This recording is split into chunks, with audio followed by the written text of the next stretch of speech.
છોટાઉદેપુર જિલ્લાના નસવાડી ગ્રામ પંચાયત ખાતે કલેક્ટરના જનસંવાદથી જન વિકાસ અભિયાન હેઠળ યોજાયેલા કાર્યક્રમમાં વહીવટીતંત્રની ગંભીર બેદરકારી સામે આવી છે।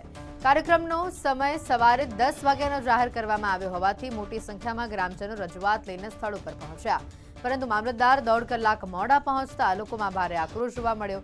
મામલતદારે 11:30નો સમય હોવાનું જણાવતા તંત્રની કામગીરી સામે સવાલ ઉભા થઈ રહ્યા છે। ગામના સરપંચ મેહુલ તડવીના મતે લોકો સમયસર આવે તેના માટે 10 વાગ્યાનો સમય આપવામાં આવ્યો હતો, પરંતુ સંકલનના અભાવે અરજદારોએ લાંબો સમય રાહ જોવી પડી હતી।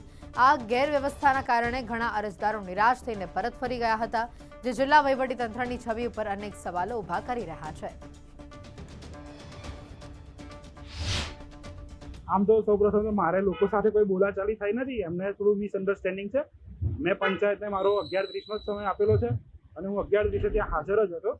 હવે પંચાયતે એમને કદાચ વહેલો સમય આપ્યો હોય તો એ વિશે પંચાયત સરપંચશ્રી તમને જે કંઈ હશે એ માહિતી આપી શકશે।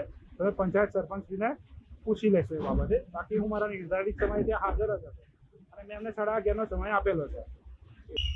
માનનીય કલેક્ટર સાહેબની જે નવતર પહેલ છે જનસંવાદથી જન વિકાસ કાર્યક્રમ, એ બાબતે લોકોના પ્રશ્નોને અમે સાંભળ્યા છે, એમની રજૂઆતો નોંધી છે અને જે કંઈ રજૂઆતો અમારે ઉપર મોકલવાની છે નિયત નમૂનામાં એ આજે અમે માનનીય કલેક્ટર સાહેબને મોકલી આપીશું। લોકો પબ્લિક થોડી વહેલી આવે ટાઈમે, કારણ કે અમુક વાર કેવું હોય કે સાહેબ આવી જાય છે ને થોડી પબ્લિક આગે પછી ટાઈમે થાય, એટલા માટે અમે કલાક વહેલો લખ્યો હતો। બીજો કોઈ ઇસ્યુ છે નથી, અમે 10 વાગ્યાનો ટાઈમ લખ્યો હતો, એટલે કે થોડા ઘણા કોઈને આ કામકાજમાં હોય, કોઈનું ઘર કામ હોય, કંઈ ને કંઈ કામ હોય, કોઈ દુકાન ખોલવાની કંઈને પણ નસવાડીની અંદર વેપારી છે વધારે, એટલા માટે કે અમે લોકો ટાઈમ 10 વાગ્યાનો મૂક્યો હતો કે કલાક આવીને થોડા વહેલા બેસે, બીજું કંઈ છે નથી ઇસ્યુ। ગ્રામ પંચાયત દ્વારા કરવામાં આવેલી હતી, 10 વાગ્યાનો સમય લખેલો હતો, પણ જે જવાબદારી અધિકારી હતા તે 11:30 વાગે નસવાડી જૂથ ગ્રામ પંચાયતમાં આવ્યા।